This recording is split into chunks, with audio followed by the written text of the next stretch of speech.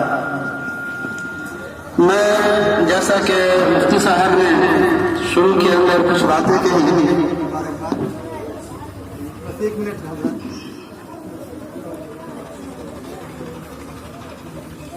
میں اپنے بچہ عبد الرحمان کو بھی اسی مدرسے کے اندر داخلہ کرایا، لیکن ہونا وہی ہوتا ہے جو اللہ کو منظور ہوتا ہے۔ خیر میرا بھی لڑکا آرا کے اندر حافظ قرآن ہو چکا ہے الحمدللہ، اور میں یہ سمجھتا ہوں کہ مفتی صاحب اور قاری صاحب کی دعا کی برکت اور ان کی کوشش اور ان کی محنتوں کا نتیجہ ہے کہ جو انہوں نے پودا بویا تھا آج وہ بھی کامیاب ہو چکا ہے۔ اور الحمدللہ یہ مدرسہ تقریباً 6 سال سے چل رہا ہے، اور ابھی آپ حضرات دیکھ رہے ہیں کہ ننھے منھے پھول، یہ چمن کے پھول جو بھی آپ حضرات کے سامنے ہیں، گزشتہ سال اس سائد بچے تھے، اس سال 4 بچے ہیں، اور الحمدللہ ہر سال یہاں بچے حافظ قرآن اور بہترین صحت اور الفاظ کے ساتھ، جیسا کہ اللہ تبارک و تعالیٰ نے قرآن کریم کے اندر فرمایا وَرَتِّلِ الْقُرْآنَ تَرْتِيلًا، کہ قرآن کو ترتیب کے ساتھ پڑھا جائے۔ جب میں یہاں آتا ہوں اور قرآن کریم کو سنتا ہوں، بلا مبالغہ آنکھوں سے آنسو ٹپکنے لگ جاتا ہے۔ میری خواہش، میری تمنا یہی ہوتی ہے کہ ہر مسلمان کا بچہ قرآن کریم کی تلاوت بہترین انداز سے کرے، بہترین صحت اور الفاظ کے ساتھ کرے، اور میں یہ دعا کرتا ہوں کہ اللہ تبارک و تعالیٰ یہاں کے اساتذہ کرام کو جو محنت اور لگن کے ساتھ یہاں تعلیم دیتے ہیں، جہاں کہیں بھی دین ادارے چل رہے ہیں اور حقیقت میں وہ روپیہ اور پیسے کو نہ دیکھ کر کے وہ خالص اللہ کے لیے کم تنخواہ کے اوپر وہ اپنے وقت اپنے جسم کو وقف کیے ہوئے دن کی خاطر اللہ تبارک و تعالیٰ ان تعریف کو محنتوں کو قبول فرمائے۔ ورنہ آپ جانتے ہیں کہ دنیا کے اندر بہت سارے لوگ ایسے ہیں اور ہیں بھی جو 50,000 60,000 10,000 20,000 کا مہینہ کماتے ہیں، ان کے پاس ہاتھ پیر زبان ساری صلاحیتیں ہیں۔ ایسا نہیں ہے کہ ایک مولوی آدمی جس کو بولنے کی صلاحیت نہیں ہے، ان کے پاس ہاتھ اور پیر نہیں ہے، لیکن وہ صرف خالصتاً اللہ کے لیے وہ دین کی تعلیم دے رہے ہیں۔ اور جیسا کہ میں نے حدیث من تعلم القرآن وعلمه، کہ تم میں بہتر انسان وہ ہے جو قرآن کو سیکھے اور سکھائے۔ تو بھائی میرے بزرگوں، میں اور عزیز بچوں، میں آپ سے گزارش کروں گا کہ آپ اس ادارے کے اندر پڑھ رہے ہیں، محنت اور لگن سے پڑھیں۔ اللہ تبارک و تعالیٰ ہم سب کو جب تک دنیا کے اندر زندہ رکھے، اسلام اور ایمان پر زندہ رکھے، اور اس مدرسے کو دین دنیا کے اندر ترقی عطا فرمائے۔ یہاں کے اساتذہ کرام اللہ تبارک و تعالیٰ ہمت اور حوصلہ